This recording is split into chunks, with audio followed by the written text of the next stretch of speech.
একটা কথা বলি, বাংলাদেশে এখন রাসেল ভাইবারের আতঙ্ক চলতেছে, হিংস্র রাসেল ভাইবার অহরহ পাওয়া যায়। রাসেল ভাইবার আইনা সিদ্ধ করে কাইটা এর মাংস এদেরকে খাওয়ানো হোক, তারপরে এরা হিংস্র হবে। এরা বাঘের মতো হিংস্র মাঠে না হইতে পারলো, এরা রাসেল ভাইবারের মাংস খেয়ে হিংস্র হইতে পারবে। বাংলাদেশে ক্রিকেট নিষিদ্ধ করে দেওয়া হচ্ছে, মানে 10 রান করতে পারলো না, কয়টা ম্যাচ গেল, কি খেলতেছে এগুলা?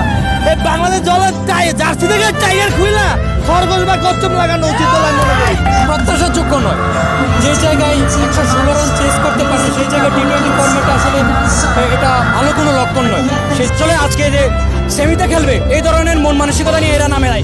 এরা নামছে ওই যে একটা জয়, কোনো রকম সম্মানজনক জয় হবে এটা নিয়ে তারা বাড়ি আসবে। মায়ের দোয়া টিম ঘরের ছেলে ঘরে আসবে, এতটুকুই।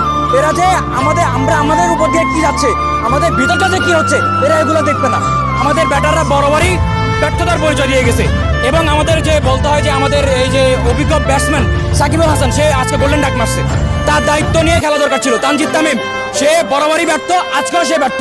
লিটন দাস হয়তো বা একটু পর্যন্ত নিয়ে গেছে, কিন্তু শান্ত বলেন, সৌম্য বলেন, সবাই আসলে ব্যর্থ। মাহমুদুল্লাহ রিয়াদ বলেন, সবাই আসলে ব্যর্থ। এদের দিয়ে আর কোনো কিছু হবে না। এই অল্প রান যদি এরা চেস না করতে পারে, এদেরকে দিয়ে হবেটা কবে? আমরা ওই যে টপ এইটা খেলতেছি, এটাই আমাদের ভাগ্য। এদের যেমন আরেকটা জিনিস দেখেন, এদের মারার কোনো অ্যাঙ্গেল নাই, মারার কোনো ফিটনেস নাই, গায়ে কোনো শক্তি নাই। এদেরকে হাজার কোটি টাকা দিয়ে কোনো লাভ নেই।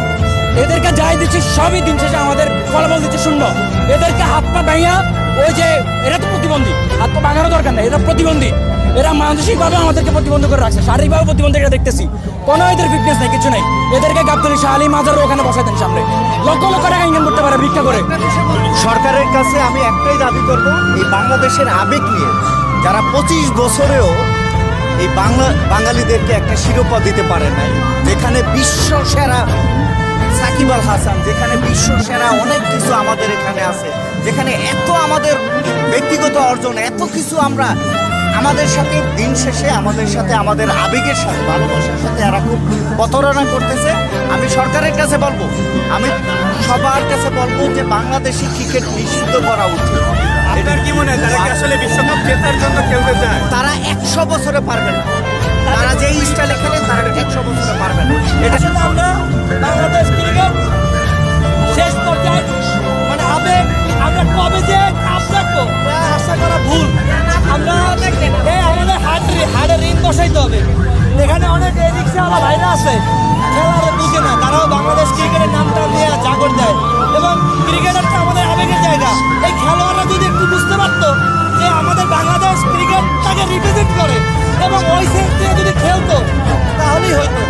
বাংলাদেশ 24 বছর ধরে ক্রিকেট খেলে, আইসিসি কোনো ট্রফি নাই, তারপরেও মানুষের তো আবেগ কোথা থেকে আসে? আপনার কাছে কি মনে হয়? দেখেন, আমাদের এই যে আবেগ, আমাদের এই ভালোবাসাটা সবচেয়ে বেশি বাড়ছে কোন সময়? যখন পঞ্চপাণ্ডব ছিল, ওই মাশরাফি বিন মুর্তজা উনি বুঝাইছে নেতৃত্ব কি, উনি বুঝাইছে জয় কিভাবে আনতে হয়, উনি বুঝাইছে অল্প রানের মধ্যে কিভাবে জয় করতে হয়, হারা ম্যাচ কিভাবে জয় করতে হয়। ওই মাশরাফির ওই হাত ধরে ওই স্বপ্ন থেকে আমরা আসলে স্বপ্ন দেখি যে বাংলাদেশ ঘুরে দাঁড়াবে, কিছু করবে। কিন্তু আমার মনে হচ্ছে 2050 সালেও আমাদের এই, এখন তো সুপার 8-এ গেলাম, 2050 সালেও আমরা ওই যে 20 দলের মধ্যে থাকি না, সেটাও থাকবো।